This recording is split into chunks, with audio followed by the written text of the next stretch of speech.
Hello everyone, this is Jasmina, and in this video I'm going to talk about more about your Bazi elements and your Daymaster. Now this is number 2A, and there will be 2B and 2C. And the standard disclaimer, please don't put your birth date and time in the comments because you open yourself up to identity theft, and I don't do Bazi, so it won't do you any good. And the reason I really don't do bots is I just don't think I know it well enough. And there are a lot of people out there that do it. So there, you can find somebody else. But I am going to try to give you what knowledge I have of Bazi. And there are basically two ways to look at balance in your Bazi chart. And they're both important, but they act differently. There is an overall balance that looks at the number of favorable and unfavorable elements, and that's based on your Daymaster and its strength. And it's possible that some of these things take into account clashes and combinations, which I haven't gotten to yet. I will get to it, but that's like maybe 5 videos down the road. It is there's a lot to talk about in the Bazi. So anyway, this is one thing to look at. And this, let's say when you look at this balance of the favorable and unfavorable elements, this modifies the strength of your Daymaster. So your Daymaster, its traditional strength is determined by the month of your birth and what your Daymaster element is. And it's just fixed. It's either going to be strong or it's going to be weak. But the favorable elements modify that. And it can give you a better balanced chart if they modify it in the right way.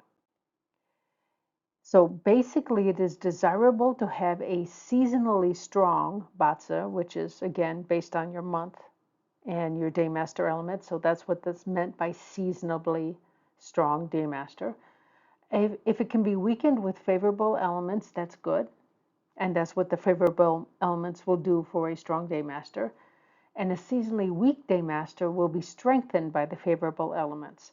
So I will be talking about that a bit sooner because this tells you quite a bit. But this is one way to look at it. And that's not what really I'm going to talk about here.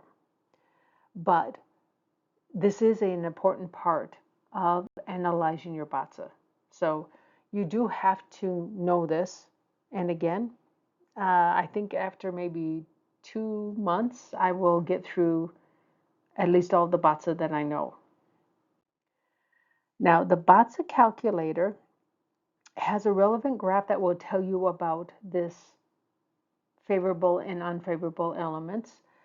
And but it's not terribly clear. It's a little bit confusing to understand exactly what it means. Now, the Chinese Metasoft site is much better because it states in words whether you're modified, that is, taking this into account, whether or not you're modified overall Bazi elements in terms of favorable and unfavorable are balanced, almost balanced, strong, weak, very weak. It has a lot of possibilities, but it tells you in words. Now, unfortunately, the Chinese Metasoft site is not free, but it gives you some extra information that might be worth it because they also have some short-term, quite cheap subscriptions. You just have to remember to cancel it. So that is the trick. You have to put on your calendar, cancel Chinese Metasoft subscription so that you don't get charged twice. Because you only need one.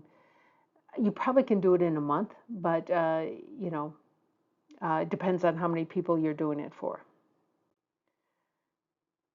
Now, the second way to look at a balanced Bazi is the balance of the element. How much of each of the 5 elements do you have? And this is what most of this is we're going to talk about here. Now, Joey App's Batza calculator states this in a form that is quite easy to use. And so this is why I always recommend you start with this if you're trying to understand the basics of your Batza chart. Because he does something, and I will admit I don't quite understand what he does, and he does not tell us how he does it, which drives me, I'll admit, quite batty. But at least he tells you in, let's say, in a coherent, regular way, um, what what your elemental level is in a way that's easy to understand. And he does it from 0 to 100%, which is much easier. Now, what 100% is, I mean, exactly what does that mean in terms of your element? That's not what's clear. That is what Joey Yap does not talk about. And that's actually, I think, possibly relevant. Although he may be saying that once you have a certain amount, it's as good as if you have it only that. I don't know. Again, he's not very forthcoming in how he does his calculations, but at least it's in an easy form for you to use, and that's why I recommend you use it. Now we're going to be looking at the natal values in the Joey Yap analysis. He does annual and natal for both the 5 elements and the 10 gods. And you have to make sure you're looking at the natal values. And it's clear that he has labels that will tell you which is which. So it should not be confusing. You just have to know you're looking for the natal values. Now, many practitioners, especially beginning practitioners, um, when I hear what other people say, they seem to be obsessed with balancing the elements, whatever elements you happen to have. Well, that can be quite important if you have a highly unbalanced chart. But if you have a roughly balanced chart, then that's not the issue usually. Uh, it could have a small effect, but it's not going to be life-changing. Whereas if you have a highly unbalanced chart and you bring in some of the skills to balance it, then yes, this can actually make a big difference. But if you're basically balanced, I don't see this making much effect in your life. Now, all the websites that I have mentioned so far in this video do have the elemental breakdown, the elemental mix breakdown. They do present it in different ways, but it is there in each one. Now, as far as I know, there are at least 5 different methods to analyze this mix. And unfortunately, exactly what is done to obtain these different values, it's not easy to find out without taking an expensive class or actually several expensive classes. Now, Joey Yap states that both the 5 elemental mix, which he calls structures, and the 10 gods, which is what he calls profiles, he states them in terms of percentage from 0 to 100%. My only problem is I don't really know what that means in terms of how much element you have, because he doesn't state what 100% is. And I've been playing around with it, and it's not making a ton of sense unless he says if you have a certain amount, that's as good as 100%, and anything above it is still 100. Then his results make more sense. But I don't know if that's the right way to do things. And I don't think that these other people would agree with it. But you get what you can get without a whole lot of money. That's better than nothing. Now, here the 5 elements are going to combine, like let's say yin water and yang water, or yin wood and yang wood. All these are combined together. And you can have actually one of the 10 gods message, which means that like maybe you don't have any yang water, or maybe you don't have any yin water. That can be possible, and you can still have between 40 to 60% of that element in your 5 element mix. That's the thing that, and his thing that looks like a spider web. So this is possible. So this is why you want to look at both, because they they don't exactly tell you different things, but the 10 gods gives you more detail compared to the 5 elements. But the 5 elements gives you a bigger snapshot, kind of an overall view of where your strengths and weaknesses might lie. Now, again, he states things from 0 to 100% so that it is easier to interpret. Because if we just do a random assortment or whatever of a random Bazi, you are more likely to have earth than any of the other elements. The other elements are basically equal, but the earth is more. And so, how do you deal with that? That's kind of the question. And hopefully, that's what Joey App has done, so that it, it takes that into account and turns it into a percentage that's meaningful. But like I said, I've done some experiments and I'm really questioning exactly what he's doing. But that's okay. That's because I'm a complete nerd when it comes to numbers and, scientific way of looking at things. This still seems to work. That if you have a high level, it's meaningful. If you have a low level, it's meaningful. And that's what you really want to get out of here. So don't worry about me not quite understanding what he's doing. Now, it is pretty clear that an unbalanced weak or an unbalanced strong element, um, when they cause problems, they have symptoms.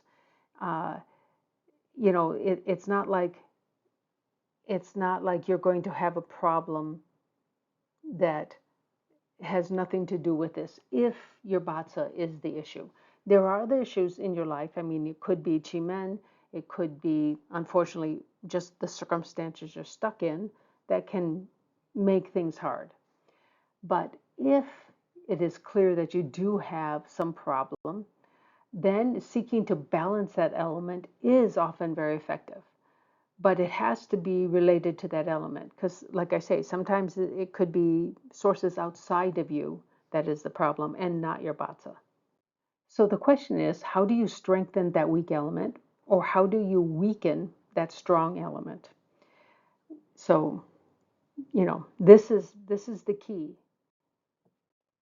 Now, balancing your elements requires you to learn and use the skills of the elements that you are weak in.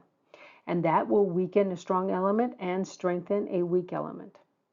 So this is it. This is the answer for both of those questions. Even though you might think they're very different, it's the same answer. Now, these skills that I'm talking about, the skills of the elements you are weak in, these are the skills that people who have naturally high levels of this, of whatever is your lower and missing one, are naturally gifted in. So this is not easy because you're not gifted in this. And the lower your level is, the harder it is for you to pick up these skills. The harder it is for you to do what you need to do to start using that skill. Now, if a practitioner states you should wear a certain color, they honestly do not have a good understanding of Chinese metaphysics, and I'm sure there are going to be a lot of people that are quite angry with this statement. But that's simply because they do not understand why colors were ever used. There can be a placebo effect by wearing a certain color, but it wears off when things don't change because it doesn't have any effect. Now, colors and poems were used to help people remember the rules when books were too scarce and too precious to travel with. So you had to remember the rules when you went to talk to a client, because there certainly was no Zoom back then. So this is why these things were developed, why colors were associated with stars in feng shui, and why colors are associated with elements in Bazi. It's there just to help you remember the rules. And most of the traditional Bazi and feng shui texts are very difficult to understand because they were written as poems. And so you had to have a teacher explain it to you, but then when you hear the poem, you remember the rule. So, and you remember the poem in your head. You have to actually memorize these things. So it was much tougher being a feng shui or a Bazi practitioner back then than it is today. Now, the best analogy to colors that I can tell you is to use the example of an equation. This is Einstein's most famous equation, E equals mc squared. Now, if you don't realize this, this is the secret to an atomic bomb. A tiny bit of mass creates an enormous amount of energy, and that's what the atomic bombs do. Whether they're fission or fusion bombs, they do the same thing. They convert mass into energy. Now, my question is, do you believe wearing a t-shirt with the capital letter E, which in this equation stands for energy, will it give you more energy? I'm really, really hoping that your answer is no, because if it's yes, maybe you're a little gullible, because that shouldn't make any difference in your life, because it's not energy. It only represents energy. It's the same for color. Color represents an element, but it's not that element. It does nothing for you. And it goes even further than that. The element represents actions or skills, and that's what you need. You don't need the element. You need the skills that that element is associated with. So it's tough. I agree, it's tough. You probably won't like this idea that you have to pick up these skills because you probably hate them. You probably hate doing that kind of thing. But if you're in trouble, having trouble in your life, you have to buckle down and just do it. You just have to try, at least try, because that will improve things. Now, I know, like I said, this is not easy to use your weak skills. And it's not that easy to tamp down on your strong skills either, because that is your backup. That's what you always go to. But it can improve your life when it's needed. So you just have to be willing and basically have enough willpower to actually do this. And yes, it can be tough. Now, when life is going smoothly, uh, that usually means that you've chosen a good path where the skills that you're talented in are the ones you use normally. Then you can actually just go with your strengths. Focus on your strength, and then still you're probably going to see you occasionally need to learn a few skills here in your weak areas, but you don't have to pick up all of the skills. For example, if you're weak in, let's say, selling, you just have to learn a few tricks, and you just have to perhaps put yourself in somebody else's shoes and say, what would make me want to buy this object, if that's the case. I mean, a lot of people are not good people, and that's why I chose this as an example. But this is one way you can do it. So if you are decently high in the friendship or the companion skill, but really low in the it'll be HO, which is herding officer, then you don't sell things very well. But the way you can look at it is say, okay, if I put myself in the customer's shoes, how do I convince them to buy this? So you can use this trick. You're using your strong skill to accentuate your weak skill. So this is the kind of trick you need to do. Now, as discussed in the Bazi Basics Level 0, Bazi is not fate. It only shows potential. Your upbringing, where you were born, where you grew up, whether it was rich or poor, what was the ability of you to get a good education without bankrupting your parents, um, and just plain luck. That has a lot to do with how far you can take your potential. You can get unlucky and your potential can be gone. Getting into a serious accident that you know disables you really significantly. I mean, that would just be bad luck. But you could just instead meet the right person at the right time. That's good luck.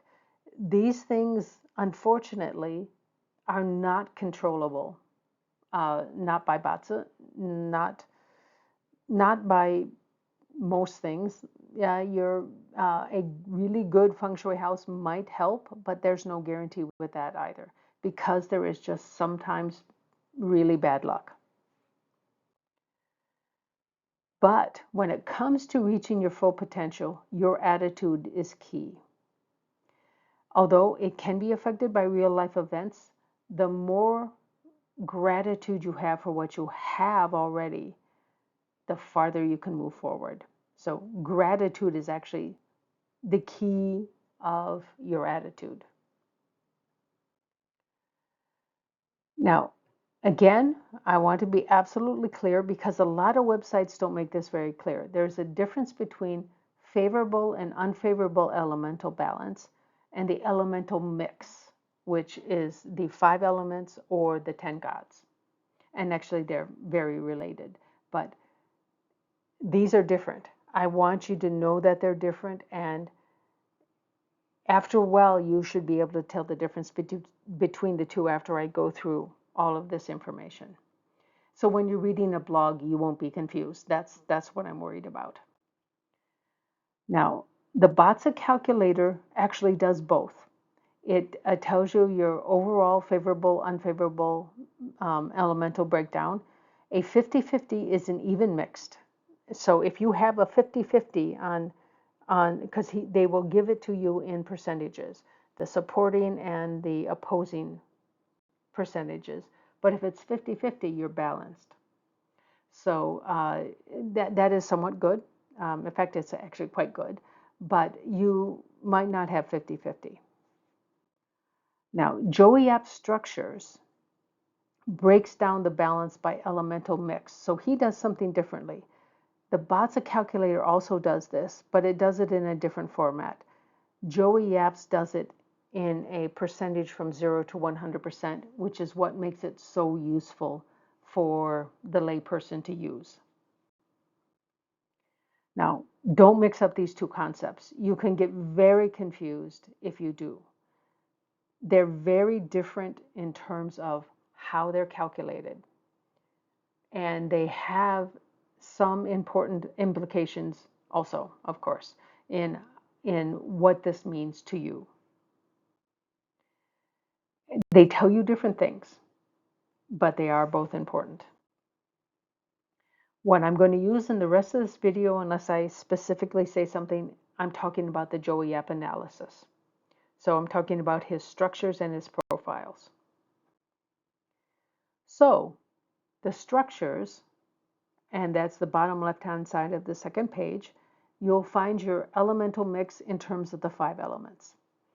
And again, he'll have an annual and a natal. You want to look at the natal. And there's a little thing on the upper left-hand corner that will tell you which is which. They're 2 different colors. Just make sure you're looking at the right color. And so your Joey App structures can be balanced. That is, they can all be close to one another. And what is close? Well, if they are all within 20% of one another, you have a balanced mix. And the closer they are together, the more balanced you are. Now, I've never seen a chart that was like 50%, 50%, 50%, all the way around for the 5 elements. It might exist, but I've not seen one. Now, if all of the elements are in the normal range, which is 40 to 60%, you're also balanced. It's a version of this. And this also means that you're in the normal range. So you can compete with most people. That's basically what it means. And it also means you don't have any strong or weak elements. So in general, you don't need to worry about balancing your elements. You're already largely balanced. You you might you might not be hungry enough. That is, you may not have enough challenge in your life that you actually make use of all your potential. But it's not like you have an element that's so weak that's going to be problematic for you. The advantages of having a chart like this is that you can do most things equally well. You're versatile. And if it's in this range, you can compete with the vast majority of people out there. In fact, over half the people out there. You know, because you've got the people with the low skills and you've got the people with the average skills. You can compete with any of those. It's not so easy to compete with somebody who has a high skill, but then they're not that common. So um, they actually may be more common in the Batza, but they don't always take advantage of what they have. Now your Joey-App structures can also be unbalanced. And that would mean you have at least one element that is above the 60% level, and the higher the level is, the more unbalanced that you would be. You probably also have some normal levels, and typically at least one low level. And if you have one high level, you usually have one low level. If you have two highs, you probably have two lows. So uh, the because you only have so many possibilities of elements, if you're going to have something high, you usually have something low. It just is the way the Batza works. Now, the advantage is if you do have high levels, something over 60%, whatever that is related to, you have talent above the average person. So this is something you should try to run with if you're lucky enough to have one of these talents or one of these higher levels of a particular element. Of course, what that element means to you will depend on what your Batza is, or I'm sorry, what your Day Master is. And we've already talked about that. So if all of your elements in the Joey-App structures are at or above 40% range, you don't have any missing or weak elements. So if someone says you need to balance your elements, you don't really have anything so weak that you really have to worry about it. It might help, especially if it's one very small specific skill, but in general, this isn't the problem. The problem may be your general attitude, or the problem may be where you're living, or or who you're living with. I mean, it's something else in your life. Now, if all of your elements are at or below 60%, you also don't have any high elements. Now, so this basically means everything is in the normal range. And a lot of people might be unhappy about that, but this means you can compete with the people with the stuff in the low range and the people with the stuff in the average range. So you have over half the people you can compete with and do just as well as they are doing. You just have to apply yourself. So there's nothing to be depressed if this is true, because you usually are quite good. You are capable of doing almost any job, which is good in that sense, but maybe you don't feel particularly passionate about a certain job. But the more you learn about something, the more passionate you'll become. So find something that you like and stick with it. Now, in the number 2B, the Batza, that is 2B video, I'm going to discuss the implications of people who have low levels, that is less than 40%, and really more focused on those between like 0 and 15%, which is very, very low. Those are the people that are more likely to have an issue because of a weak or missing element. The 2C will discuss the implications of those who have higher than those levels.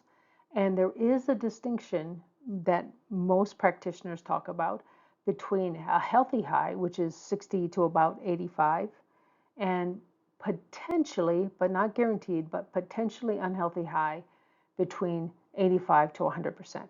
And that's because this can lead to like manias, that is too much focusing on one thing, and that can be harmful.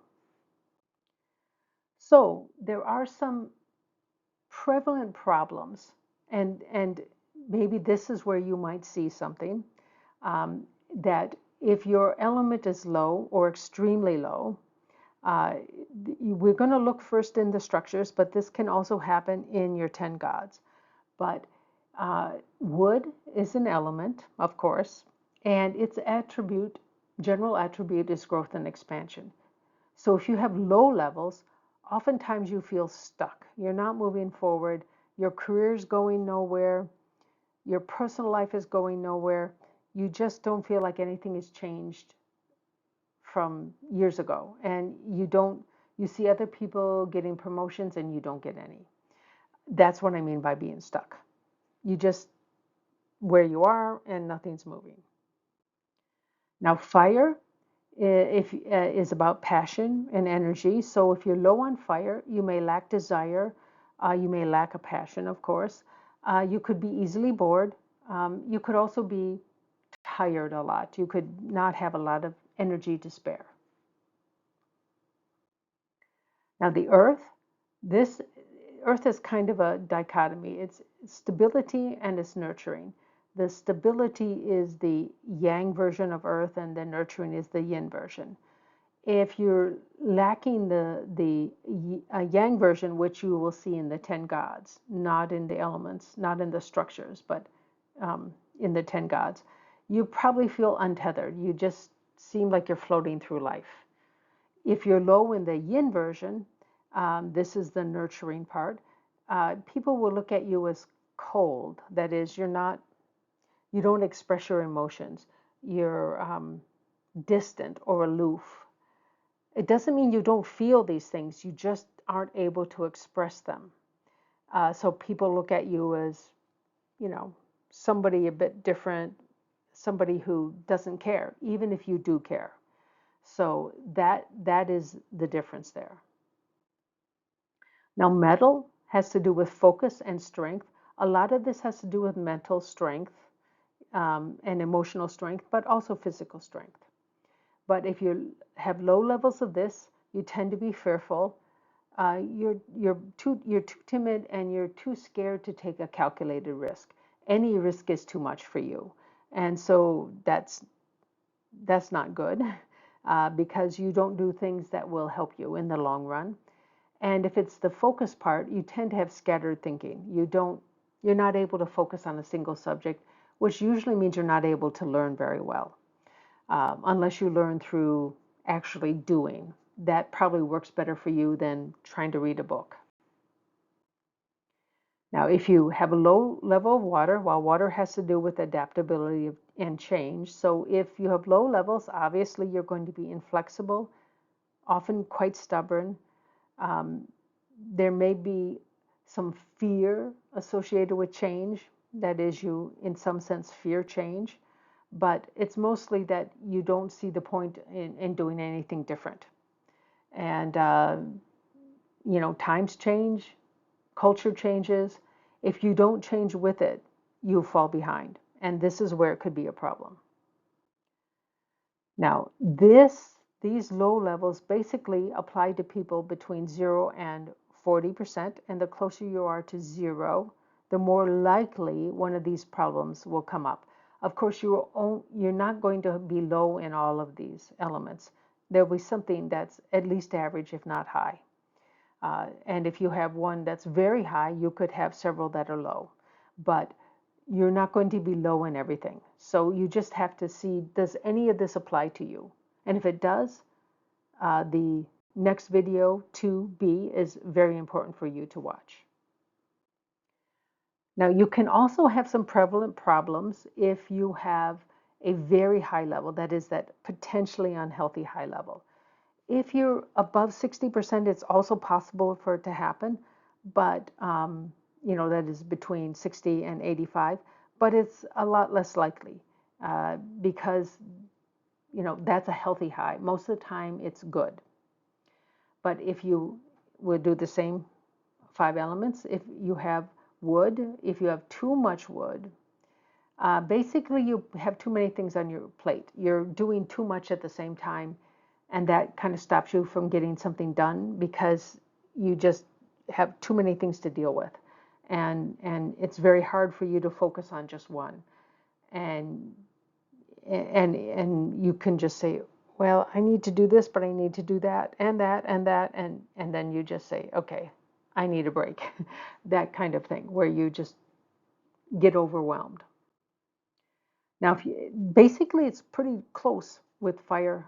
If you have a high level of fire, you have a passion that's extremely strong, so strong that maybe you don't eat, you don't sleep as much as you should, and you end up with burnout or you become ill. Um, you'll catch a nasty cold or something like this. So that you are forced, your body forces you to take a break. So that's where this can be a problem if you have too much of fire. Now, if you have too much earth, for especially the yang earth, you're going to be inflexible. You really will dislike change because you feel you really need that stability. And if it's on the nurturing side, the yin side, you're going to be overprotective. And that could be of your kids, that could be of your business, which won't let you take a calculated risk. So this can be a problem too. For metal, um, usually people with high levels of metal tend to be a bit of a daredevil. They get off on adrenaline, so they do things like skydiving and things like this. It really heightens their focus, and that really makes them feel alive, which also kind of leads to carelessness. They will do dangerous things. This is when it gets really bad. Um, the strength that actually has to do with the adrenaline, I think. Uh, you know, when you have adrenaline rush, you're a lot stronger than you normally are, and so I think that's where that adrenaline rush comes in. So because you feel really powerful then. And that is something that person who is strong in metal wants to feel is strong. So yes, you can weight lift and do all that as long as you don't do steroids, the steroids for bulking up. You should be okay. Working out normally is okay unless you injure yourself and you don't leave time for your body to heal.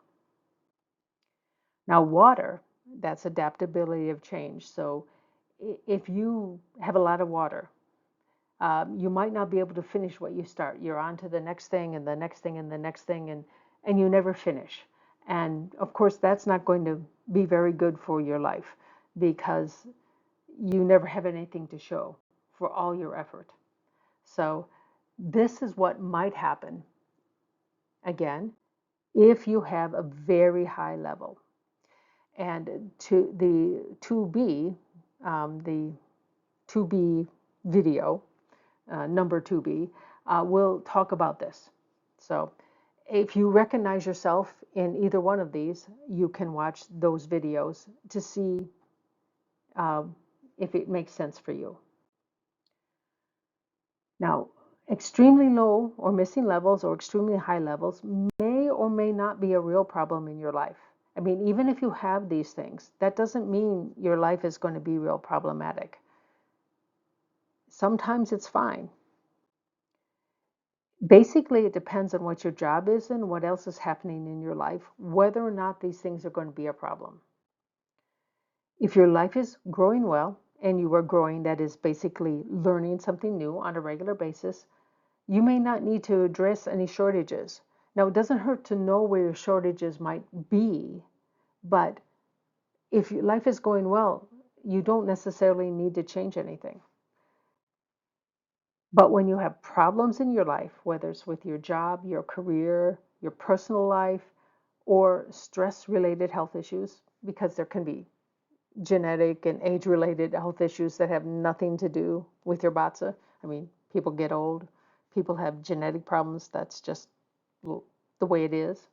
Um, but only when it's stress related that causes your health issues, then this is when you should really look into your weaknesses and your extremely high levels and figure out a way to balance them.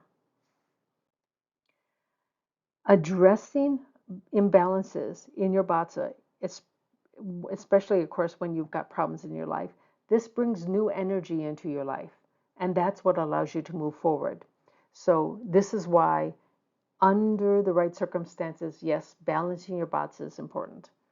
But if your life is going well, don't worry about it. You know, you may have enough of a balance and enough of the background from where you grew up, what you were taught, that none of this is a problem. So you have to know, it's a really good idea to know what you have, so you know what you have to work with, and maybe where, when problems go wrong, maybe you know where to go to. That's the whole, to me, that's the whole point of doing a bata. Now, this video, because I showed you those charts, that can maybe help you determine if there's a source of a problem. And that source could be in your bata. Now, you can have other sources. Like I said, if you are in a bad country, not a bad country, but a country that doesn't have much opportunity, which is financially bad, that is going to really limit your ability, and and you have to get very lucky under those circumstances. So you can only do so much between your potential and the living conditions you're in. But this could also be a problem with your feng shui. Sometimes the house doesn't suit you and you have more problems than maybe you should. Uh, there's that is the two primary things. It's oftentimes, if you have problems, it's either your bata or it's your feng shui.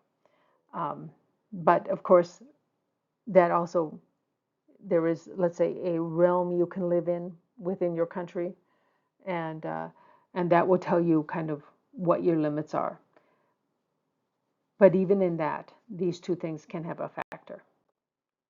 So I hope this was helpful. It is. There was a lot to talk about, and a lot of commentary that might not be too useful, but I hope this did help you.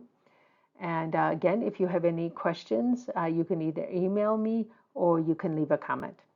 Thank you guys again for watching.